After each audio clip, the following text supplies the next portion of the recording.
Continue. Hey, everybody. You are seeing my phone because I am logged in on both my phone and my laptop. This is our first meeting with Mikke Wellman of Atomic Basement. Hello, Mike. Hey. In 3 weeks. Now, there's a reason for that. We weren't slacking. We were just technically challenged. Yeah, and sometimes time challenged. Snap camera takeover of my laptop, causing me not to be able to be seen. The second meeting was a late delivery of comic books by comic book companies. And that's something I kind of want to touch on with you, Mike. Yeah. And then today, we are challenged by my microphone not working on my laptop. So we're calling in, and that's why you're seeing my phone. Ironing out the technical difficulties.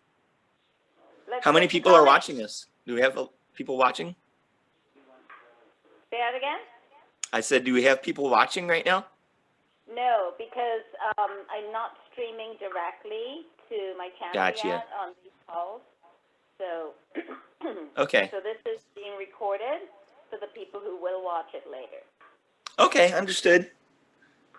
So tell us what happened last week, Mike. I mean, it happened this week too. I don't have new books yet, but I got last week's books, so we could talk about them. So. Yeah, but do you have any inside information on why this is happening? Why the deliveries are coming so late? Last week, I think it was probably because of the snow. You know. Oh. I think. I will say that I'm not the only store it's happening to. I see a lot of chatter online. You know, different shops, especially on the West Coast and California area. So you have two ways you can receive your books. You can pick them up at the warehouse, and they're usually there, you know, on time. Or you can have them delivered to your store, or in my case, I have them delivered to my home. And I just do work from home on Tuesday. So, you know, I work at the shop 5 days a week. And I do some of my ordering from home on Mondays and make deliveries and you know, just wait for my diamond stuff to come on Tuesdays. According to tracking, it should be here around 3 o'clock. 3 o'clock this afternoon? Or in the morning? Okay. PM. 3 p.m. It should have been here at 3. Usually they get here around 3. Yeah. So it was going to be here at 3, but it's not here yet. Right. Sorry, I hate to be dense, but I might be sounding like this. I think this is. That's okay. That's good. You know, some people watching this might have the same questions. So, but you know, working around that, you know, issue. Like I put a stack of comics together. A lot of people ask me what books I collect, what I read, and so I'm just kind of grabbed the last week's worth of books to kind of share some of those with you guys. And, you know, maybe there's some books out there that you might be missing out on or, you know, haven't heard about. So without further ado. Okay. So Don might read some of these. This is one of my favorite titles for the last 2020, 2021. It's called Scumbag. So basically, it's like the worst person on earth, and he has to save the world. He's like this. See if I can find a good picture of him. He's kind of almost like, imagine like Tiger King, you know, that guy. And he's just this irreverent, you know, kind of redneck, hard drinking, hard living, hard smoking, you know. So. And again, he's a character. And there he is. Soylent Green is people. And each issue has been drawn by a different artist. they're all written by my favorite writer, Rick Remender, but each issue's been, you know, a different artist has worked on it, and some really good ones. This particular one is by Wesley Craig, who people might know him from Deadly Class, also written by Rick Remender. One of them was drawn by Eric Powell, who's my favorite artist, and you know, I think it's a good technique. All the styles actually kind of work together. You know, usually a book is written by one person, drawn by one person, and it's almost like a different featured artist every issue. So pretty cool. It's a great idea. What a cool Yeah. way to showcase a lot of different artists. Pretty awesome. Yeah, and yeah, you know, this is International Women's Week, Women's Day. You know, we're a couple days late, but I put a little stack of some of the most powerful, both characters and female creators to show you. So this is a guilty pleasure of mine. Vampirella. So they usually do about 5 or 6 different covers every issue, and I'll normally get minimum two of the different ones. The other one is a cosplay cover. I'm not going to show you that one. Anyway, Vampirella is, you know, she's from the planet Draculon. She's here on Earth. She's an anti-hero. And yeah, I mean, this company Dynamite, they do some really awesome covers. That's the main reason I buy these. Is I don't even read them all. I mean, I read sometimes. Another one is Red Sonja. You've heard of her, right? Okay. That's another Dynamite book. Oh, this is a great cover. This is by Joseph Michael Linsner, who's a friend of ours. So yeah, he usually does one. Do you remember the heavy metal movie from like 1981? It was a movie or a bunch Yeah, of it was a magazine. It became an animated feature, like an R-rated animated movie. And it had a bunch of short stories in it.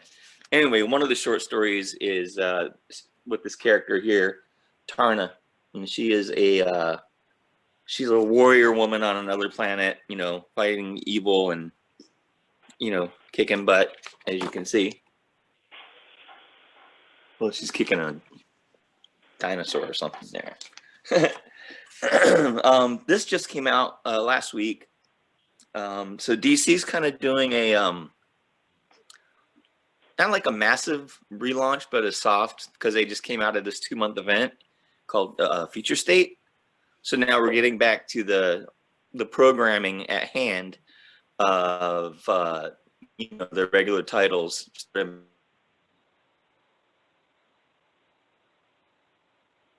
Oh, you went dark, Are you Mike. there? Yeah, I am, but you went dark. He's calling me. I decided to get rid of the echo because I was hearing, it was hard to hear you. Sorry. So here's a new Wonder Woman series that just started, and it is by, who does it? Stephanie Phillips and Megan Hetrick. So I don't know if they're going to do every issue, but yeah, there's an idea what it looks like inside. Cool. See that?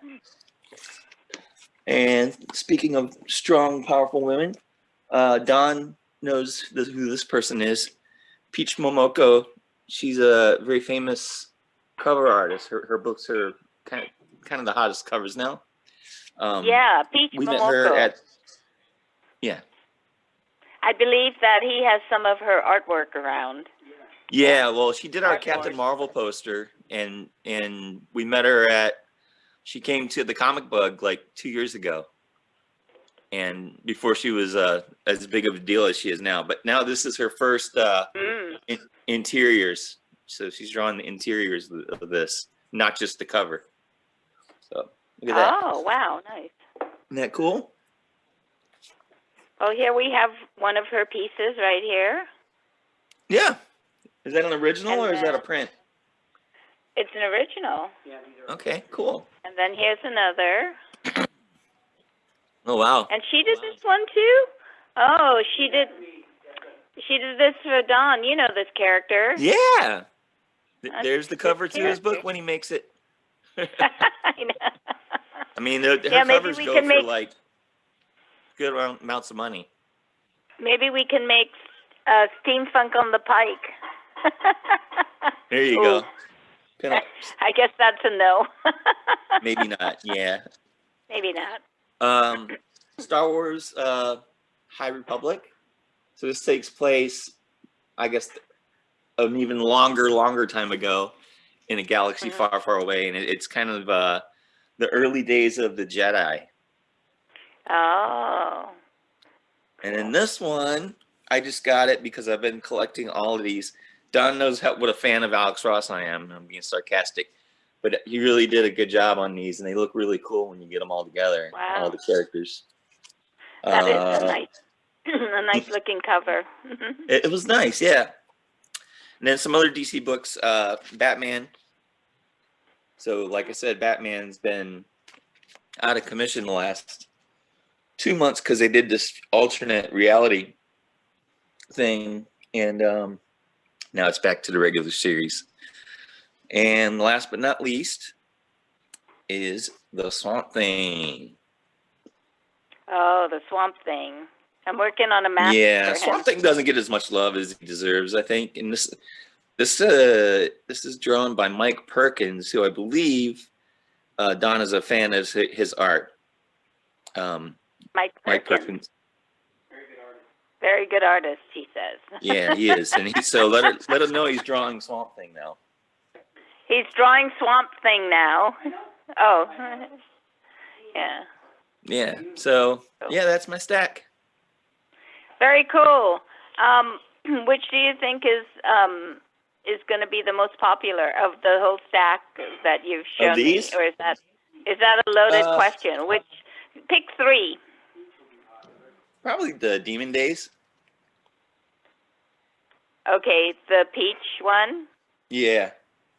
That's what Don said right now. He says peach will be popular. Yeah, High Republic's been popular. So would it be because it's her drawing it, or? Yeah, she's popular. Yeah. Oh, okay, cool. What makes something popular? Oh, so do you want to hear my comic book story? Yeah, I'm gonna get a glass of water. I'll be right back. Okay. Sounds like a good plan. 1 sec. We'll take a break.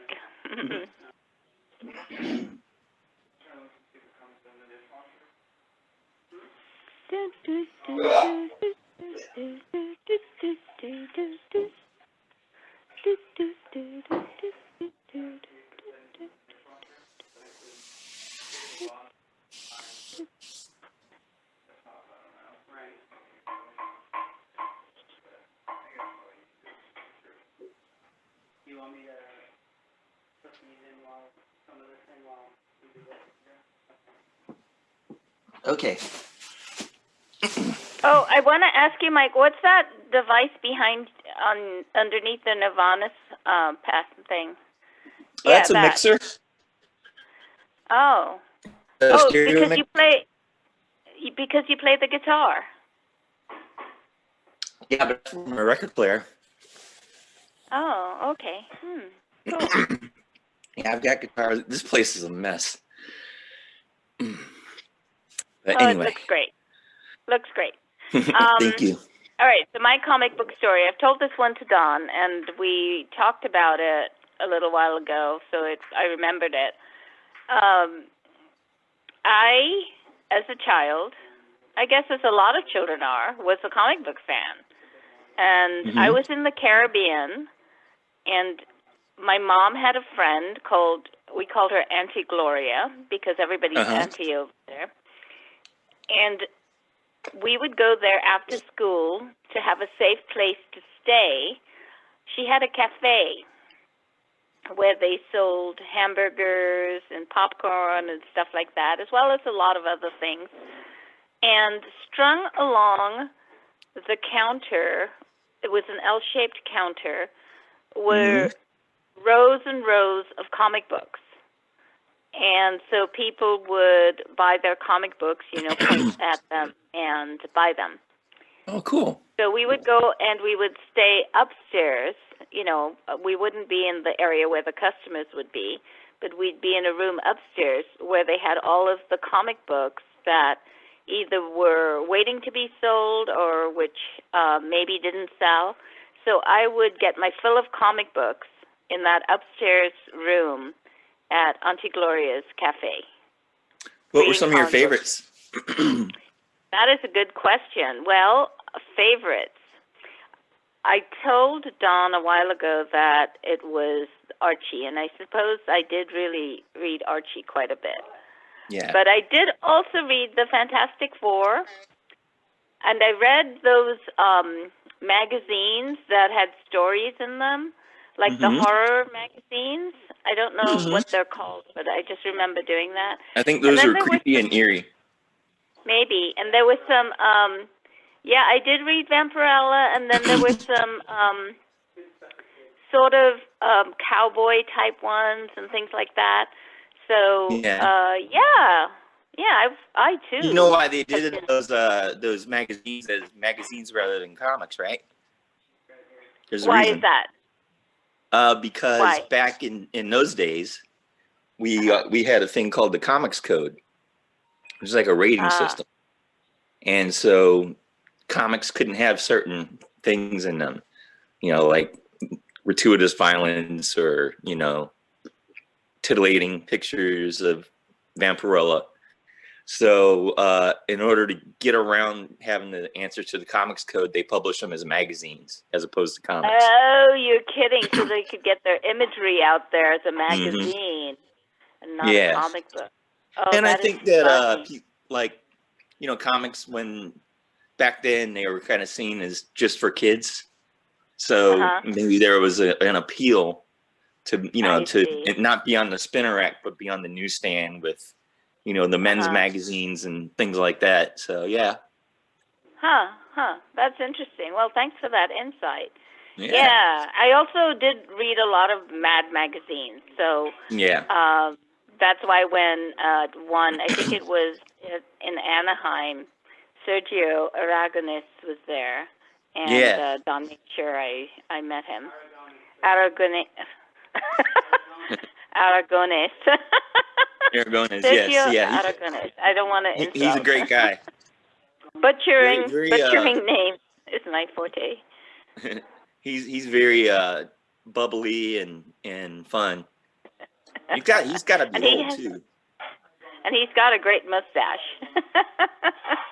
It's his key, yeah. It's the signature mustache, yeah. Well, anyway, so there's my comic book story. It's probably my one and only. I'll have to think about if there are any others. Well, we'll make more. Did you do your homework and read what was the book we told you? I'm still on page 10. 10? 10, yeah, I know. It's been 3 weeks. I know, I'm trying. Okay, it's all good. Yeah. Which one was it that we recommended? I forgot. I Killed Giants. Yeah. I Killed Giants. Maybe watch the movie. And it might. No. I'll finish the book first. Okay. Oh, and then another thing that's going on tonight, I think at 8 o'clock. I haven't seen it yet, but I've heard there's nothing but good things about this show. Yes, we have watched that show. Oh, so is that just the flyer, or is there a comic book? It's a back cover ad on the back cover. Oh, a back cover ad. Okay. Are they going to have a comic book related to that? I mean, there's already a Superman comic. I don't know if they're going to do a spin-off. Sometimes they do those things. You know, I heard the ratings are really good. Yeah. So, it was interesting. It's well, you know, Superman sells, right? Batman sells. He's all right, you know. He's not like Batman. You know, Batman I sell a lot of. Superman I sell. I know, it's kind of interesting.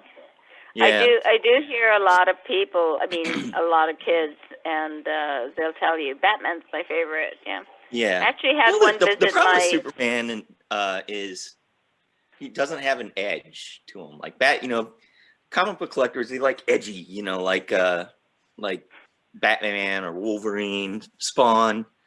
And Superman, he's known as I think America's Boy Scout or something like that. He's too nice. He's too nice. Is that what you're too telling powerful. me? He's too powerful. Oh. So it's like there's not as much sort of dramatic sort of things, you know. However, Brian Michael Bendis did write it for about the last year and a half, and I think he did a really good job. So, you know, so there's even a graphic novel called Up and Away, and it's about a comic book writer trying to write an interesting Superman story. Oh boy, oh that's bad. Yeah, it's more of a slice of life, that book, but commentary on the character. Okay, well, hey, this has been awesome. Thank you, Mike, for spending so much time with us. You're welcome. I hope it turns out okay. Audio issues. Yeah, we'll see. Well, all right, take care. That's why we're testing it right now. You know, okay. So we can figure all it right, all out. Take care, Mike. All right, I'll talk to you soon. See you next week or at the store. Does this turn off automatically? All right. I'll turn it off. Okay. Okay. Thank you, Trish. I'll see you soon. Bye. Bye.